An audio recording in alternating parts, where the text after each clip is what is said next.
Hi everybody, this is Dennis from the Dennis and Andy Show. I'm going to be doing a full review of Deep Beyond. I'm going to be doing issues 1 through 5. I've kind of held off doing a bunch of these because I wanted to see where the story was going. It was kind of interesting. I've done some quick flips. I had done one full one of the first one, but I kind of decided to wait and see where the story was going. So let's kind of delve into it. Deep Beyond is by Image Comics. It has been created by Mirka Andolfo, David Goy, and Andrea Broccardo is doing the artwork. If you had seen our previous ones, they've got a lot of fantastic art. I was drawn to the art in it. It starts off, it says, deep in the North Atlantic Ocean, near Washington, D.C., we see a girl whose name is Pam. She's a Dr. Bell. She's been infected. Bad things are happening. She gets attacked by a monster. We can tell she's underwater. Bad things happen. We do a cutaway. The day after, this is the president's son. His name's Tim. He's going to a party. The Secret Service basically let him in without the protection because the place was supposed to be really tightly locked down. They're having this big fancy soiree that's going on. And all of a sudden, the 6 highly trained guards that were in there are taken out, and she's doing a countdown, and they wind up killing the guards. And the president's son's like, whoa, whoa, whoa, whoa, how can this be happening? So, he's taken, and there's a group of terrorists called defeatists. That's all we know at this point. We do a cutaway, and it's okay, Bailey. We think the pimple might be good in fairy fight on your tree. So we can see that there's these infections. These looks like scientists. This starts digging into the history a little bit. My dear inhabitants of the B-34 colony, I wish you all a good start to the year 2085. 85 years after the fateful drama, we are still here. Some would say we're lucky or to give thanks to God, but I, for one, am not superstitious or religious. We're the only ones with a stable, fruitful cattle farm. During the previous year, we cloned around 10,000 calves, of which only 5,000 showed genetic defects. We are fortunate to be able to feed our families with real meat, keeping our children strong and healthy. Blood toxicity appears to be decreasing generation by generation. All this is possible thanks to our laboratories where research continues, but also in the ocean, thanks to the best equipment we are able to study, discover, and analyze our waters despite the high toxicity and numerous dangers. We must be grateful to these scientists who risk everything to study it. Without them, the B-34 colony simply wouldn't exist. So you start understanding a little bit that some catastrophic event has happened in the year 2000, and there are now colonies around the earth that survive, but a lot of the human population has gone away. His name's Paul. He gets called in. We tried to contact them. The submarine that his girlfriend was on, Pam, it's disappeared. He goes, I'm not going to break the same laws to protect just to send some people on a suicide mission because he wants to help her. So he basically, says if there's anything I can do, yeah, kind of interesting. Paul's sitting there. He's kind of a loser. He should have went with Pam, we find out, in order to figure out and do their scientific stuff. They were in love, but he couldn't bring himself to go. He goes, you won't lose me. No, I can't. Don't you love me? You never did. Pam, please don't go. But she's like, I got to go on this mission myself. So he's sitting here drinking his sorrows away about Pam. And then he gets basically abducted. Dr. Paul Bailey, I presume. If I were you, I'd be quiet. This bullet is quicker than any scream that you can make. Let's go for a walk. So they basically kidnap him. And he's like, the gun isn't the only way to know how to get things done. No, that's fine. It's a waste of time. Are you satisfied? It can't be. Something's wrong, Bailey. Am I too handsome for you? No, he's not looking at you, Kay. And Paul's like, wait, you're identical to Pam. She's got a sister? And she's like, a twin. If only I had time for coffee and a smoke, I'd tell you about it, but we don't. Jolene, she finds out, is her twin sister. And she is going out going to try and rescue Pam, obviously the other twin, the one that we see down here, the one that we saw at the beginning, that was going to be eaten by a monster and probably going to blow up whatever facility that she was in. So they get out underneath. They're outside in the waters. We now know that there's a lot going on in the waters. There's this infection that will wind up killing people, and it basically takes over their bodies. The waters have large anomalies, sea creatures and stuff in it. And he goes, you need to run, Bailey, like it or not. We're in this together.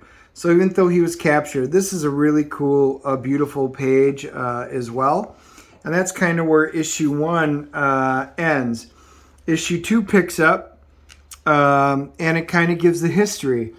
It says that the Earth is very different from what it used to be. A series of cataclysmic events made the planet almost uninhabitable, resulting in humans living in colonies, depending on technology to defend themselves against the polluted environment and the monsters populating the sea. In the North Atlantic, Pamela Bell, a scientist on a mission to study the sea in a region where the anomalies have been discovered, is stuck in the deep waters with her submarine. Communication is blocked and survival appears almost impossible. Just before the situation became desperate, Pam was able to send an SOS out, which is what we saw in the last issue. Paul, Pamela's colleague and ex-lover, is hell-bent on rescuing her. He's kidnapped by the group of people in the submarine suits that it's Pam's twin. And just before the mission starts, the group is attacked by a marine monster in the waters outside the colony. So there's some huge, pretty decent looking monster that's chasing them.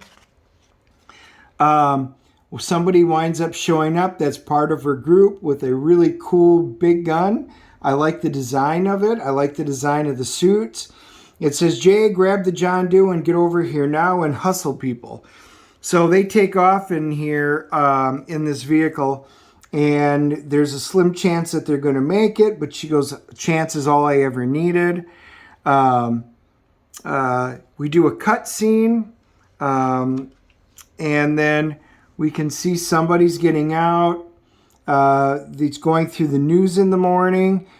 During last night's weekly address, the colony master, Eve Carlson, had harsh words for defeatists.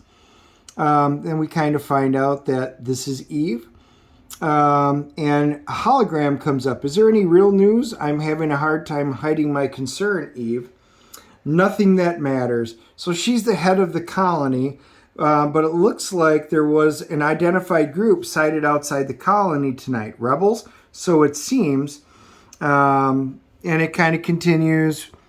You've already lost your wife. I don't think you wish to lose anything else.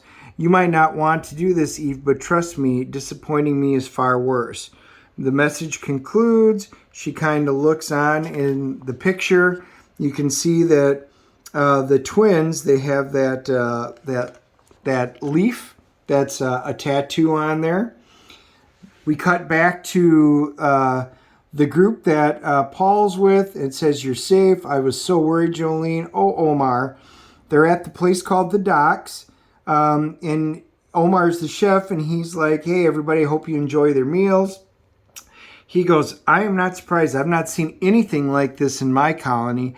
He goes, don't worry. I get the finest ingredients direct from my former colony. Whoa.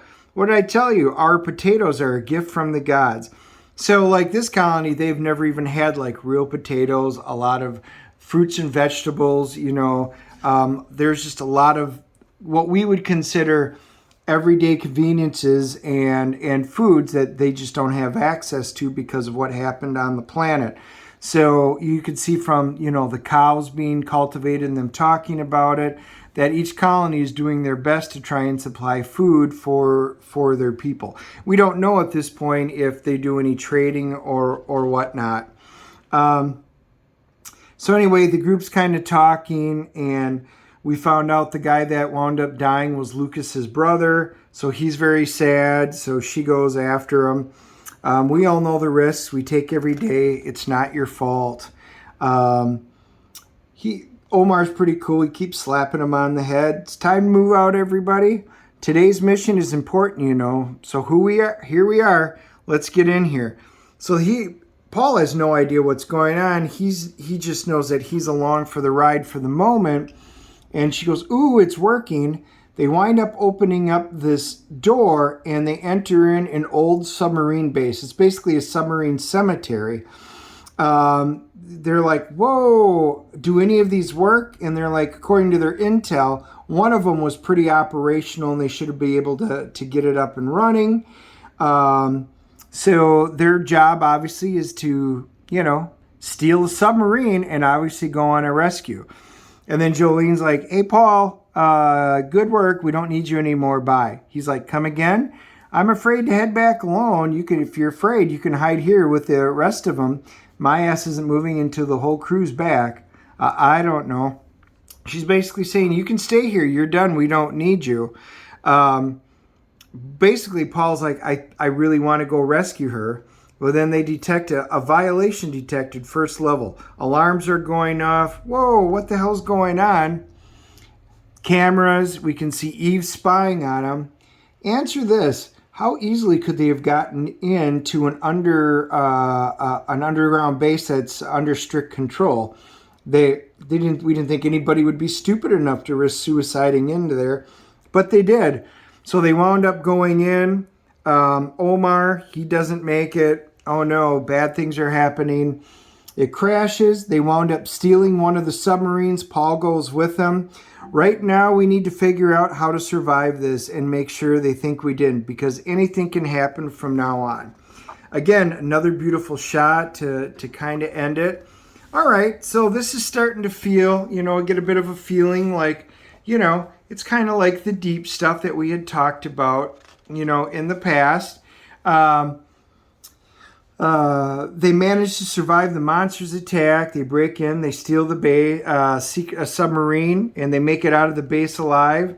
But they realize that they're in trouble.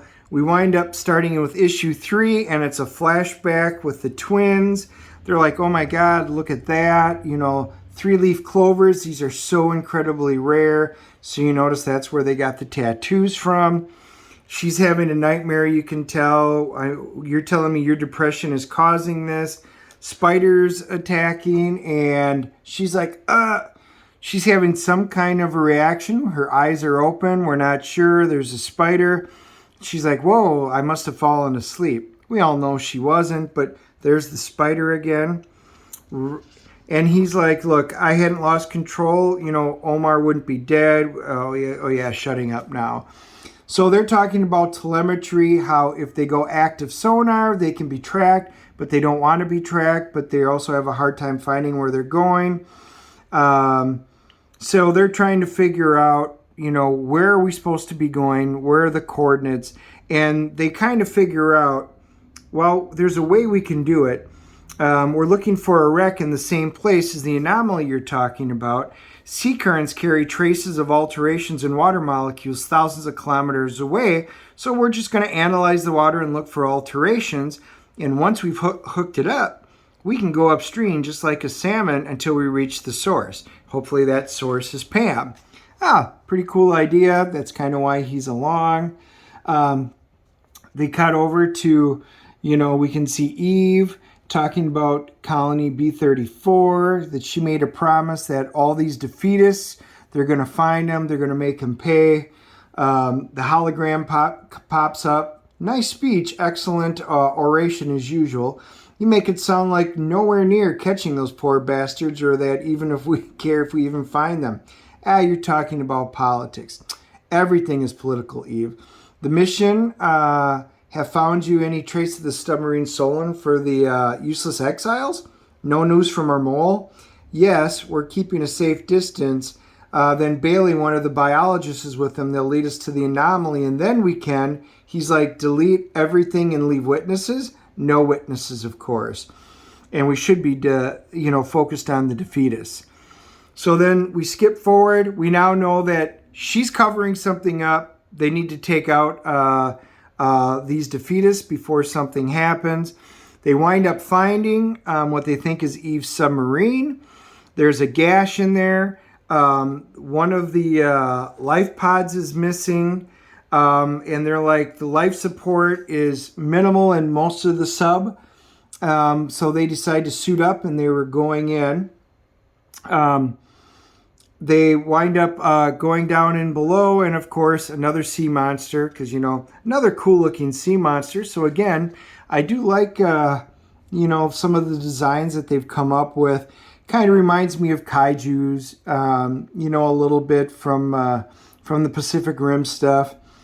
The crew consisted of only 6 members, of 7 members, but we only found 6. She goes, and Mari was right. Somebody got aboard the lifeboat and escaped. Pam is not here, I'm sure of it, because she's got the tattoo, and none of these people had the tattoo. So even if you couldn't quite identify him, that would be it. So they're like, well, there's one escaping. Maybe she did it. They're talking about, can you read this? And they're like, wow, this is so obsolete. For us today, that looks kind of, basic kind of advanced stuff. I shouldn't say basic, advanced stuff.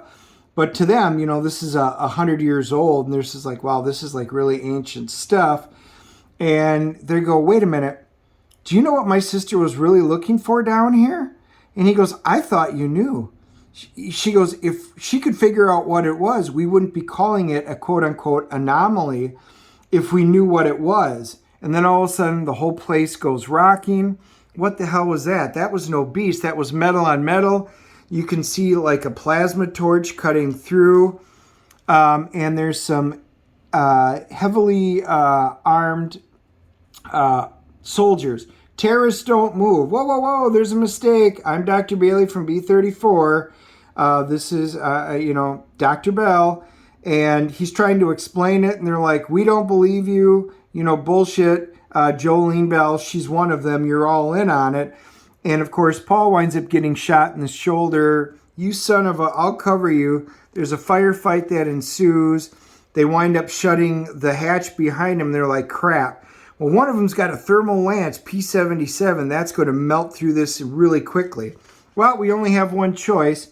We need to get in here, and we need to each launch in the tubes, and we're going to head in this direction. So they freeze. He goes to stall them, and quick launch of Lifeboat 5 is complete. They wind up going. Only Paul's not. He was exposed because the bullet went through his suit. Therefore, he got exposed, and we know now he's infected.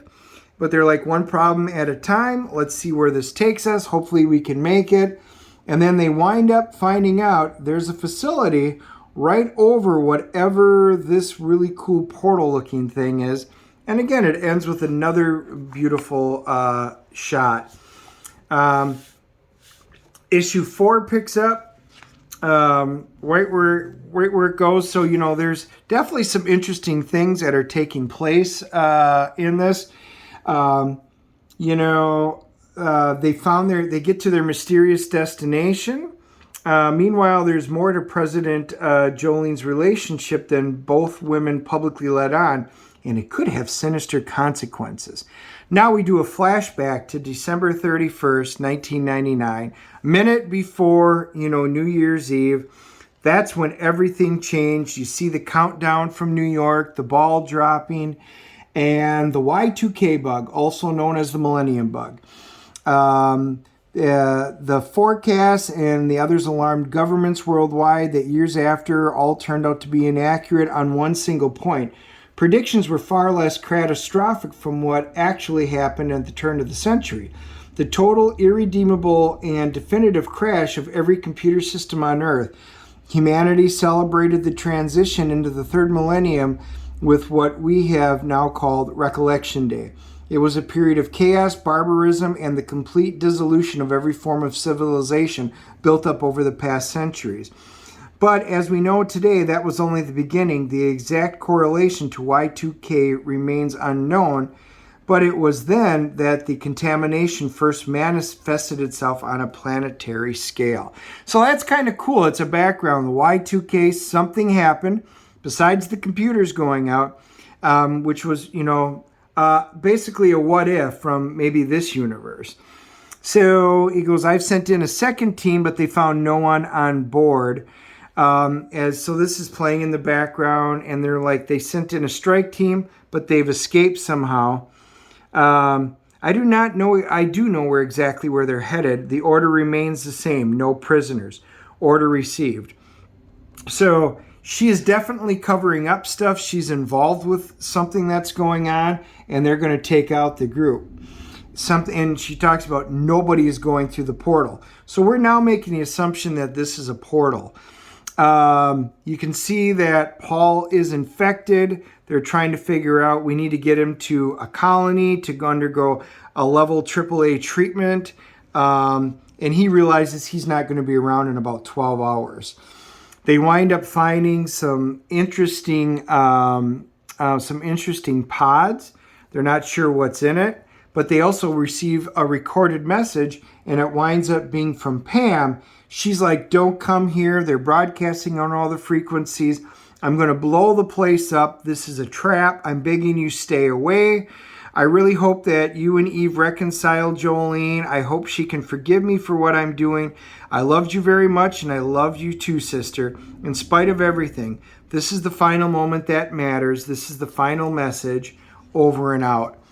All of a sudden, they're like, activated? What? How? Something's going on. And all of a sudden, you can see the another submarine. It's the group of soldiers. They're on board now with obviously orders to eliminate them.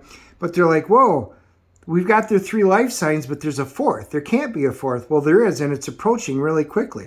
Must be a problem with your scanner. It's moving too fast. Kind of feels like Aliens. Yeah, it's a good homage if that's what it is. Men, defensive formation. It's disappearing and reappearing. I can't track it. All you see is a really cool blood splatter. And then they're like, blam. Whoa, what the hell? That was really close. And there's something in there.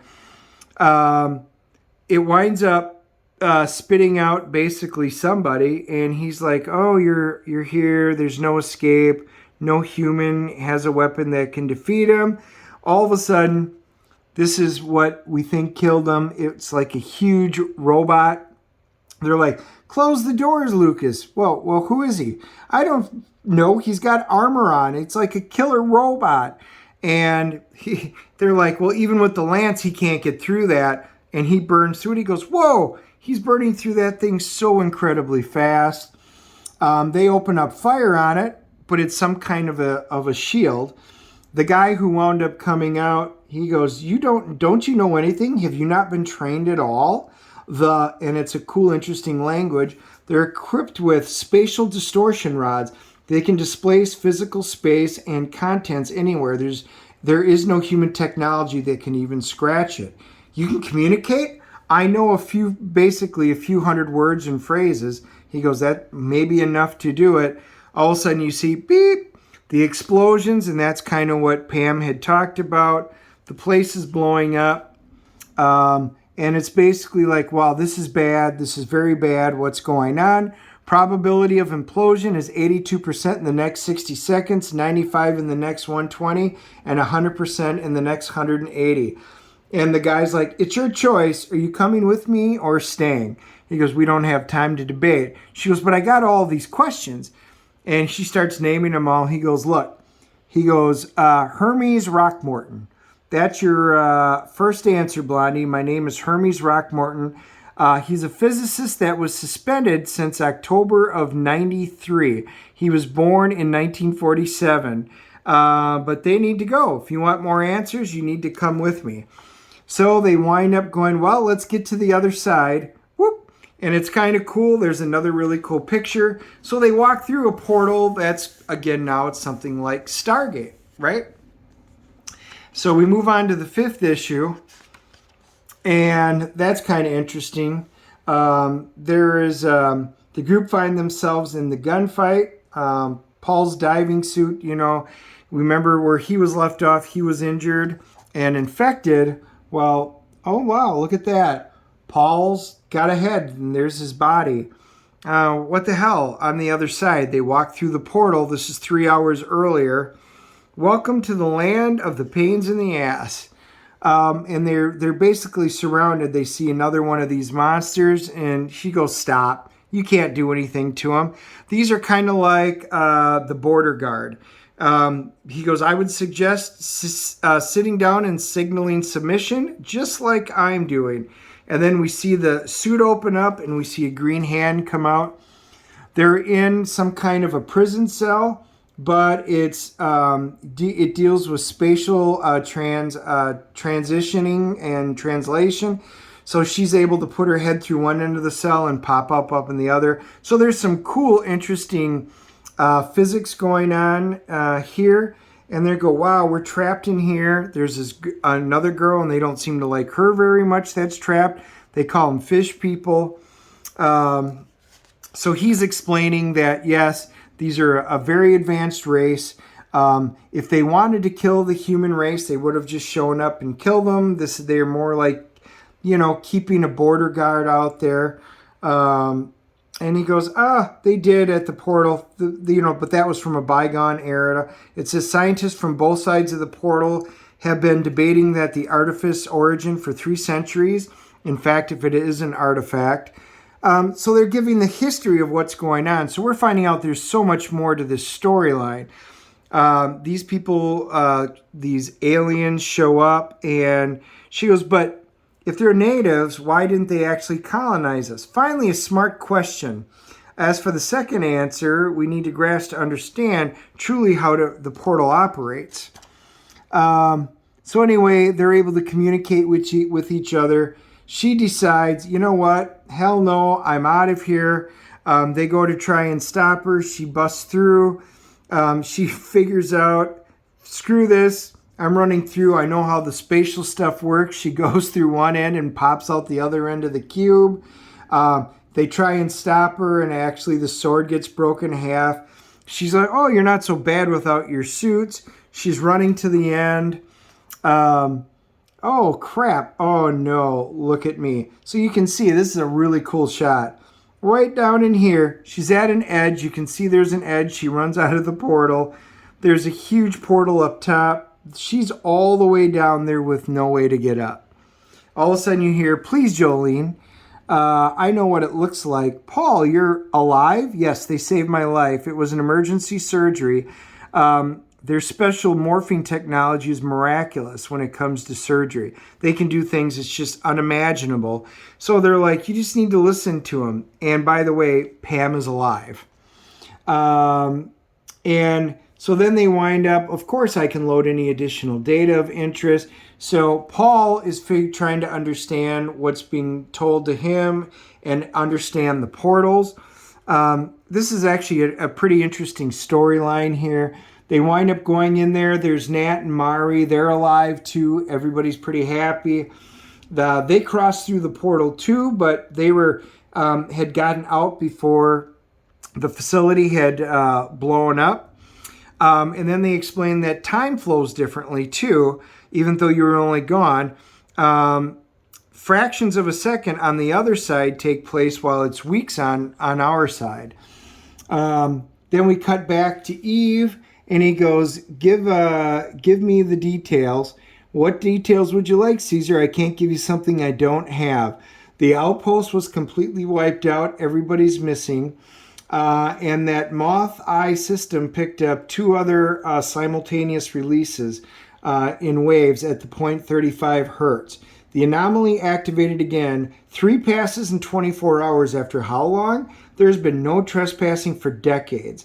So now they know something's up. They go, we do still trust that you have an infiltrator. She knows what to do, whatever they may find of New Earth. So that's an interesting comment right there. And then we find out, we know who it is.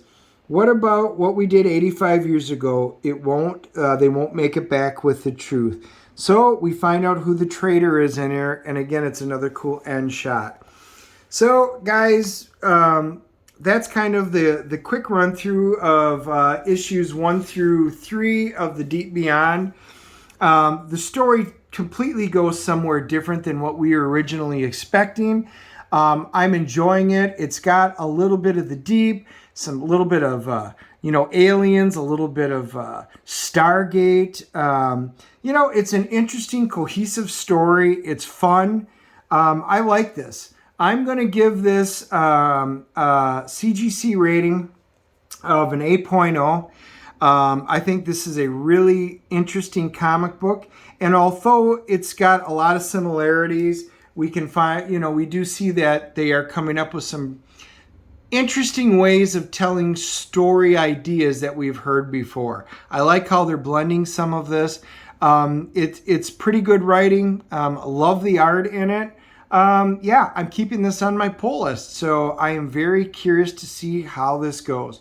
If you guys like this, do me a favor. Love it if you hit the like button and the subscribe if you want to be caught up to date on this. We love comic books. We love discussing things with you. You can leave comments in the YouTube video below, or in the details below. You can find other ways to contact us and chat with us. We love to hear your thoughts about stuff, and we look forward to hearing from you all very soon. Hope you enjoyed this.